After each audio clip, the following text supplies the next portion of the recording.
Hey everyone, hi, welcome or welcome back to my channel. Today I am going to be telling you all about my no-buy year. Now if you're new to my channel, just know that I'm Shelly.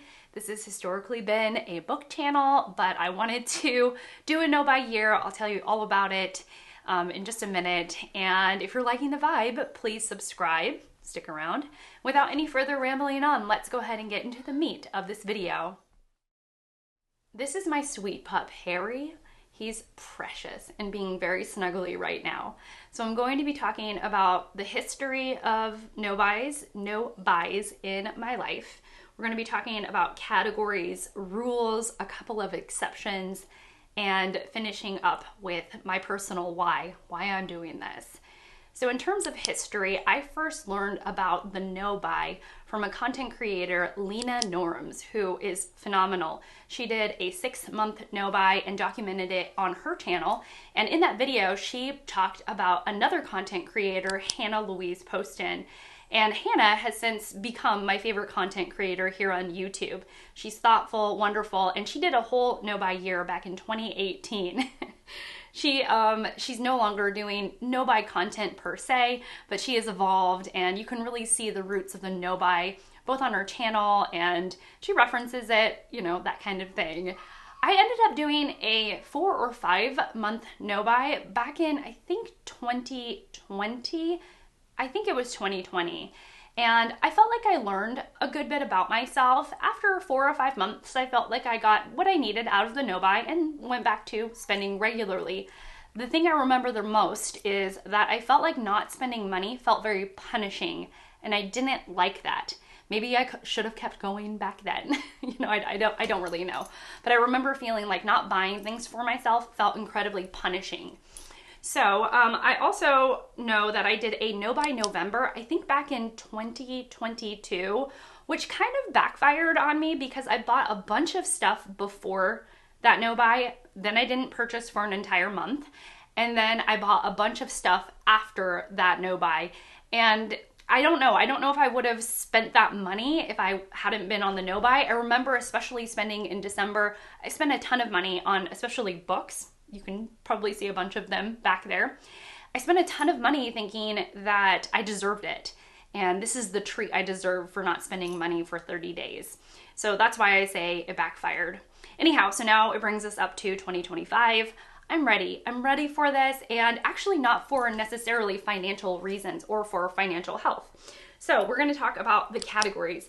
My problem categories, my little treats, if you will, are clothing. I have notes down here. They are clothing, makeup, and books.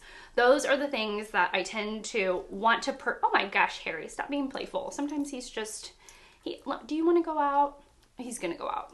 Anyhow, with clothing, books, and makeup, these are the treats. These are the things that I reward myself with. These are the things that I have plenty of, and yet I still keep on purchasing. These are the categories that I just want, and I want, and I want, and I'm a bottomless pit of wanting. And when I mean clothing, that also includes shoes, any kind of outerwear, socks, anything like that. I love that kind of stuff. I also love a good bit of makeup. I mean, I don't have an extensive collection, but for one person, it feels like a lot. I could not fit my makeup in one singular makeup bag.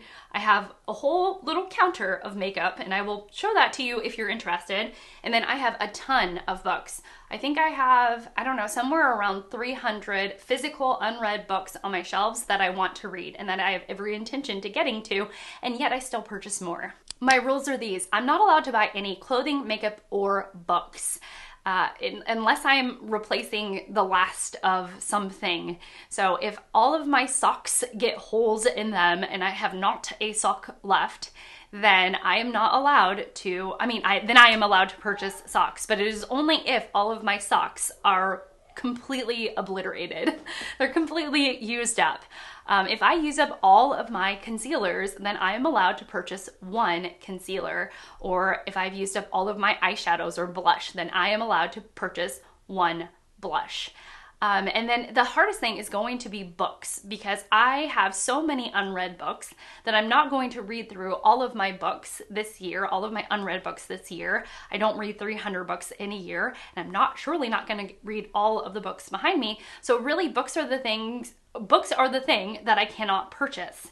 So I'll have to use the library, or, I don't know, figure out some other way to get books to me without purchasing them, borrow them, so on. I also want to be very honest about this. So I don't want to do that little sneaky thing where I start to ask Ted to buy me something because Ted can buy it if it's for me. No, I don't want to cajole or ask anybody to purchase anything for me. I don't think that is the honorable thing to do. And I feel like it negates the rules that I have. I do have a couple of exceptions. So my exceptions are, I have a couple of current subscription services, one of which is to Audible, where I get one single audio credit a month. I've had it for years, and I'm allowed to spend those audio credits. Usually I only get an audiobook if my library doesn't have the audiobook. I don't own it, and I really want to listen to the book. So that'll be an exception. And then also I have a subscription service to Shonen Jump, which has a huge library of manga, and I read all of my manga from that app, and it costs a couple of dollars a month, and I want to keep that going. And I also have another singular exception, which is in November, I think the New York Times and New York Public Library are going to collaborate on the most beautiful picture books of that year.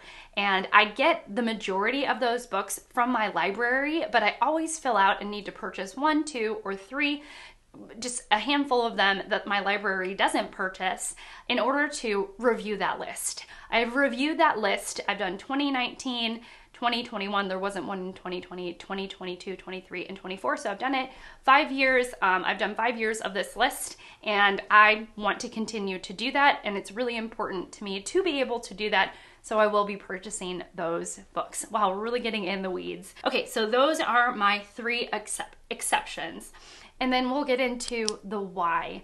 For a lot of people, I've noticed that there is this sense of financial health. A lot of people do this for financial health. They go on no-buys in order to pay off credit card debt, to get into a better financial position, to save money, and so on and so forth. And actually, my reasoning is not that. We have a good bit of financial stability, a little extra money to spend on things that we like. So it's not really financial health for me as much as it is about contentment. I have so many beautiful things around me. I have so many books and clothing. I mean, at one point in my life, only a few years ago, I had 70 dresses. And so I know that even though I have 70 dresses, there are still more dresses out there that I would purchase if I could. And I don't want to continue to do that. I don't want to continue to have more and more and more often than not. And it gets into my second reason why I'm doing it, is because I feel almost overwhelmed with my stuff.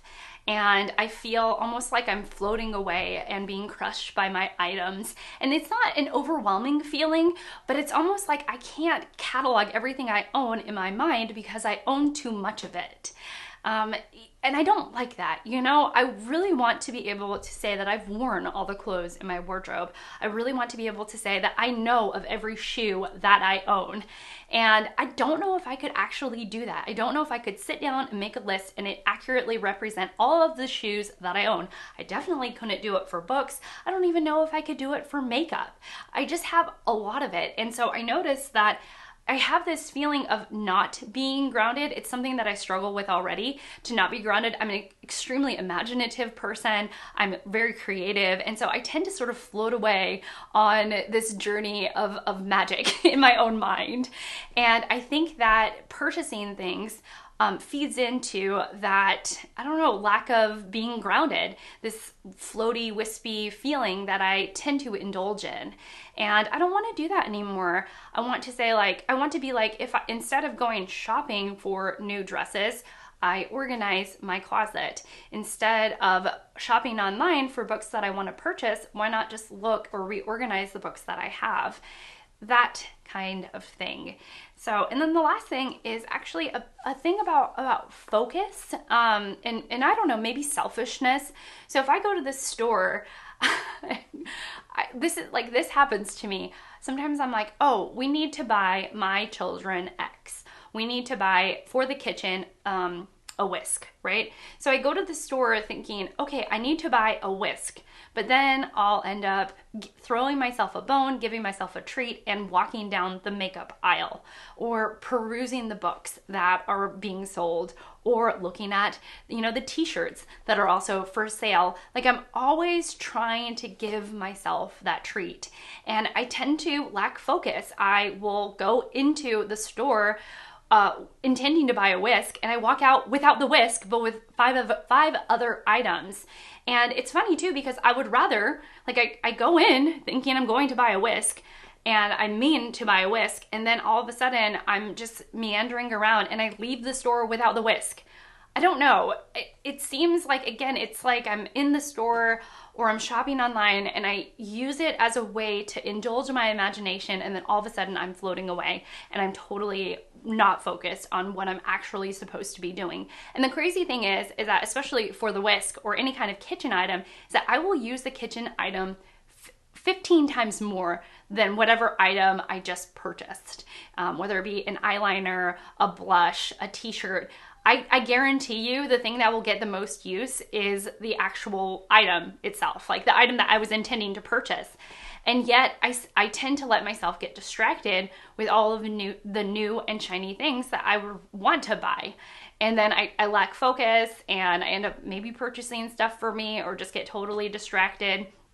And I don't want to do that anymore. I want to be grounded, be in myself, go in for the whisk, leave with just the whisk, and use the whisk. The whisk is an actual thing. Instead, a student gifted me a whisk, and I've been using that whisk rather than having to purchase my own whisk, even though I've needed a whisk for several months. The final thing is this: why don't we do this together? Whether you are here, watching, cheering me on, that would be awesome. Or you actually want to go on a no-buy with me, maybe even if it's just for January. Join me and see what it does, see how you feel, maybe learn a little bit more about yourself as I learn more about myself, not spending, not purchasing things. I would love that. And we can really support each other on this journey. That's it for me. Thank you so much for watching. Thank you so much for being here. I really appreciate it, and I will see you all in my next one. Bye.